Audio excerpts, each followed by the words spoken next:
Amy Schumer's in the news. She's in the news for stealing jokes. She's also in the news for becoming uptight, and it's hard for those of us who loved her to be stabbed in the back. Sarah Silverman was our guiding light when it came to women fighting the PC police, and then she said that students are on the right side of history and college kids that are PC are actually right, and you shouldn't call things gay. Ow. Now we have Amy getting uptight about stuff. But what brought this all to the forefront was stealing jokes. There was some comedians on Twitter who called her out a couple of weeks ago and said that she had been stealing their material. They even said at least Cosby would knock people out before he raped them. That rape jokes, by the way, seem to make people more mad than the joke stealing. But joke stealing is a big deal. In the comedy land, it shut down the Fat Jew. When Joe Rogan called out Carlos Mencia for stealing jokes, Carlos's career was adios. So we should look at that first. And also, it's good for clicks, so I'm just going to ride this controversy by providing a bunch of eye candy that I can then, like a lamprey, attach my own political crap on and send it out into the ocean. So let's start with some of the more egregious ones. Here is Patrice O'Neill talking about a disgusting sex act called the gorilla mask. You come in her face, right, and then take some pubic hair and throw it at her. Here's Amy describing a similar act on her HBO special. Comes on the girl's face and then throws the pubes so she has that facial hair. Okay, here's Patrice describing an even more horrific sex move. You're fucking her from behind, and then you sneak out, and he takes your place, and then you walk outside and wave at her through the window. And here's Amy describing the same thing with a different name. The worst one I've ever heard is the Houdini, which is where the guy's having sex with the girl from behind. Then unbeknownst to her, his friend subs in for him. Guy number one runs outside, knocks on the window, waves to the girl. Those seem pretty bad. They do seem pretty bad. However, if you were ever in the smoking section in high school, you would already be familiar with these terms. Ghost sex is in the Urban Dictionary. That's the one that Amy Schumer renamed Houdini and Patrice renamed Poltergeist. Gorilla Mask is in there. It's just up there with Rusty Trombone and Cleveland Steamer. Please don't look those up. We regret talking about them in high school. Now, Amy's to open for Patrice. I don't know. In a sense, they both plagiarized high school kids. It was kind of lame that either of them said those on stage.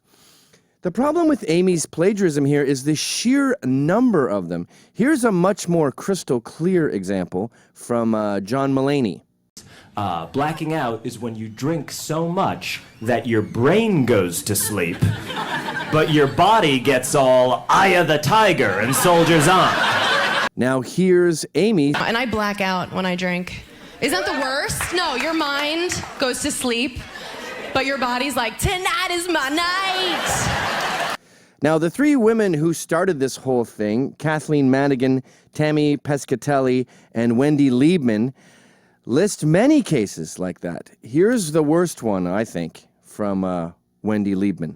Maybe I'm old-fashioned, but I like it when the guy pays for sex. I mean that. Now, here's Amy saying the exact same thing on her HBO special. I'm very old school. I think the guy should always pay on the first date for sex. That joke, I've heard other people say. I think it's her most famous joke. I believe it's on the Hold music or something at a comedy club. Now, if she made up the same joke at the same time, and then you hear that joke's already a popular joke, then kill that joke. You can't stick it in a special. Kathleen Madigan was another one who was annoyed. She said this about a diet suggestion for Oprah. You have enough money to pay a man to stand there and literally slap shit out of your hand before you put it in your mouth. And this is a sketch Amy did on her show. Then, before you can say slap shaft, they knock it out of your stupid mouth. Slap shaft. Madigan also suggested this was a great way to lose weight. You're so rich, you could pay someone to exercise you. You could just lay there. And here's a sketch Amy did on her show. The Sleep Gym trainers take your body through strenuous workouts. Now, another person to come out of the woodwork is a comedian named Joseph Tran. He had a series out that was called Reasons Not to Date a Magician, I believe, and that included this funny little trick with a condom.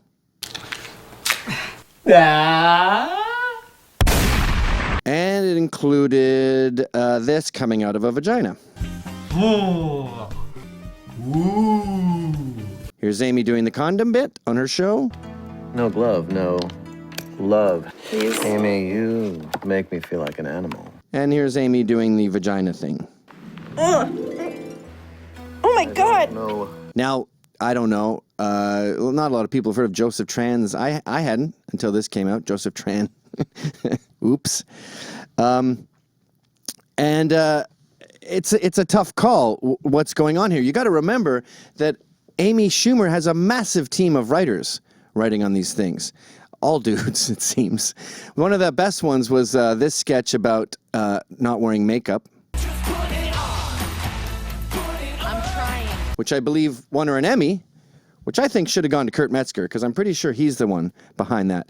I don't know, it's confusing. There's so many millions of jokes out there. There's so many hours of material, and she gave herself a pretty good explanation on Jim Norton's show. Let's check that out. I'm literally going to take a polygraph test and put it on my show this season. And I promise whatever the results are, I won't let them cut. I will show that I had never seen Patrice do that bit. I had definitely never seen Tammy Pescatelli do that. Like, I didn't happen to catch her 2006 Comedy Central special and like sit on that bit till I got a movie. Like, I sat on that bit for 9 years and then was like, here's my chance to steal that Tammy, the famous Tammy P bit. I had never seen Kathleen Madigan's Oprah bit. Yeah. I mean, Slap Chef, I could have seen that being a coincidence. Or, you know, another one that she was in trouble for was this thing about women dressing you ugly to make other men not want you. Right? That's why men, if we love you, we dress you for other women too. That's why we dress you stupid. This is Amy saying it in Trainwreck. You dress him like that so nobody else wants to have sex with him? That's cool. A lot of joke stealing. Looks pretty bad for Amy. Looks pretty bad. And I know she's got a lot of writers on her show, but the buck stops at the top. I'd be a lot more sympathetic, Amy, if you hadn't stabbed us in the back. We were part of the free speech guys. She was anti-PC. She was anti-censorship. She was all about open discourse. She'd come on Fox News and fight with Steven Crowder, call him a Catholic comedian, Christian comedian. It was fun. I'm flirting. This is me flirting. Is it working? She spat on me during the commercial break. We loved her. Every time people said, you think women aren't funny? We go, oh, we sure do think they're funny. Check out our girl, Amy. And then she gets all political and becomes the new Lena Dunham. We see her with her idiot cousin, virtue signaling about gun control and pretending that background checks or assault weapon bans could possibly do anything to mass shooting numbers. They haven't, and they won't. Then a kid makes a funny tweet. Hey, I spent the night with Amy. She goes, what? 'Cause I'm a whore? Yeah, that's been the deal. You take a little bit of slutty behavior and you balloon it up to be funny. You take a little bit of normal racism and you balloon it up to be funny. And then she goes, no. That was a role I was playing while you guys were supporting me and while everyone was clapping and while I was getting gigs and while I was appearing on all your shows. No. I was playing a racist Republican. You guys are racist. I hate your guts. And we're stuck there, stabbed. We paved the way for her to go up there, and we said, thank you, finally, one of us fighting the PC police. And then she gets there and goes, actually, I'm one of the PC police. Well, I mean, you know, to be fair, to her credit, I mean... That's two, Amy!